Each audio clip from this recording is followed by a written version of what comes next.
Welcome to the world of auto financing, where one company looms large, Santander.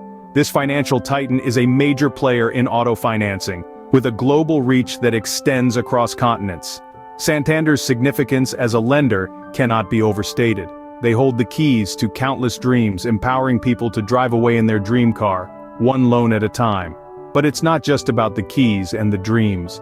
Santander's influence extends far beyond the individual transactions. They set the pace, they dictate the trends, and they shape the industry. They are the pulse, the heartbeat of auto financing. And as such, their actions have far-reaching implications. The ripple effects of their decisions can be felt across the entire auto financing spectrum, making waves that touch every corner of the industry. So, with such a pivotal role in auto financing, when Santander sneezes, the industry definitely catches a cold.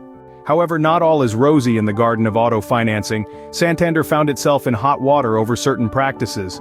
Let's delve a little deeper and understand what these practices were. Picture this: a potential borrower walks into a dealership, eyeing that shiny new car they've been dreaming of. The eager salesperson introduces them to a friendly representative from Santander, who assures them that their dream can become a reality. Even with a less than perfect credit score, they can drive away in that new car today. This was the hook, a seemingly irresistible offer that masked a more sinister reality. Santander, it seems, was all too willing to approve high-interest auto loans to consumers who were ill-equipped to handle such financial burdens. The lender was, in essence, setting up these borrowers for failure. Many of these consumers were subprime borrowers, those with low credit scores who are considered high risk in the lending world. They were offered loans with interest rates that were significantly higher than what prime borrowers were offered. In the worst cases, these rates were inflated to the point of being predatory. Now, you may wonder, what makes a loan predatory? It's a fair question. In the simplest terms, a predatory loan is one that exploits the borrower.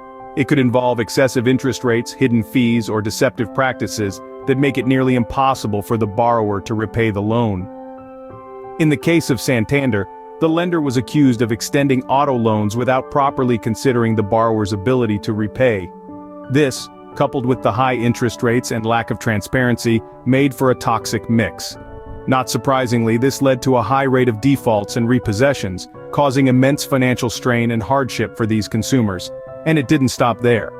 The ripple effects extended to the overall auto industry, affecting car prices and even influencing the economy at large. These practices led to a showdown with the law, with Santander in the crosshairs. The result? A massive settlement that would signal a significant shift in the auto financing landscape. But more on that in our next segment. The result? A settlement that has significant implications for Santander and its consumers. Let's dive into the specifics of this settlement. After a prolonged legal battle, Santander agreed to a settlement that carries hefty consequences for its lending practices. The battle was waged by no less than 22 state attorneys general, who argued that the auto lenders' practices were predatory. The settlement, as a result, is a win for consumers, particularly those who have been victims of such practices. The settlement comes with a hefty price tag for Santander. The lender agreed to pay nearly $550 million to resolve allegations regarding its subprime auto loans. This is no small change, and it's a significant rebuke for the lender's past practices. But what does this mean for consumers, specifically those who have been victims of Santander's practices? The settlement agreement provides some clear benefits. For one, Santander agreed to waive the deficiency balances for certain defaulted consumers. In simpler terms, this means that if you had a loan with Santander and your vehicle was repossessed, you may not have to pay the remaining balance on the loan. The settlement also forces Santander to make changes to its lending practices. The lender is now required to take steps to verify and assess a consumer's ability to repay a loan. This is a significant change that could have far-reaching implications for the auto lending industry. Additionally, the settlement requires Santander to provide certain restitution to consumers who were subjected to its predatory practices. These consumers may be eligible to receive payment from the settlement fund. To sum it up, this settlement is not just about punishing Santander for its past actions. It's also about providing relief and restitution to consumers who were harmed by those actions. It's a clear message to the auto lending industry that predatory practices will not be tolerated. This landmark settlement has set a precedent. But what does it mean for Santander? Santander now finds itself under a new set of rules thanks to the settlement. With the ink dry on the agreement, the company has a clear path forward, laden with obligations to make amends and change its practices. So, what exactly does Santander need to do? First off, it has to pay restitution to affected consumers. This means that those who were unfairly subjected to repossession due to Santander's predatory lending practices may be eligible to receive financial compensation. The lender is now obligated to provide relief to consumers who were caught in the crossfire of their practices. Next on the list, Santander has to stop all collection efforts on loans that were deemed unfair. This is a significant shift, as it provides immediate relief to those who were struggling under the weight of these loans. Additionally, Santander is required to remove all negative credit report entries related to the repossession for the consumers affected. This is a crucial step that could potentially help thousands of individuals rebuild their credit and regain financial stability. But the obligations don't stop there. Santander also has to change its lending practices. This means more transparency, better communication, and a commitment to fair lending. The company is now required to properly underwrite and assess the ability of borrowers to repay their loans. This is to ensure that consumers are not trapped in loans they cannot afford, a practice that was at the heart of the legal action against Santander. Furthermore, the company must provide clear and detailed loan information to borrowers. This includes the total cost, monthly payments, and all associated fees. It's a move towards transparency that will ensure consumers know exactly what they're getting into. And finally, Santander has to train its staff properly.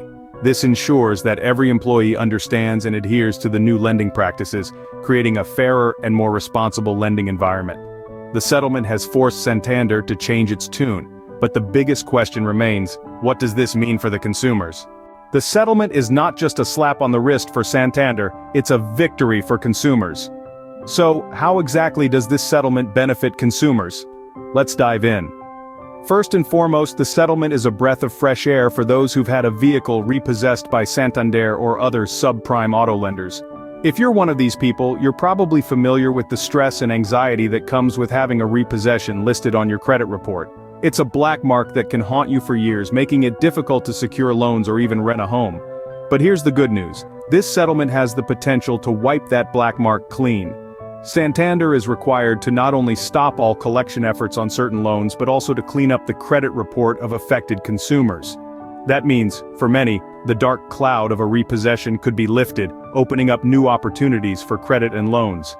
Beyond this immediate relief, the settlement has broader implications. It sends a clear message to the auto financing industry: predatory lending practices will not be tolerated.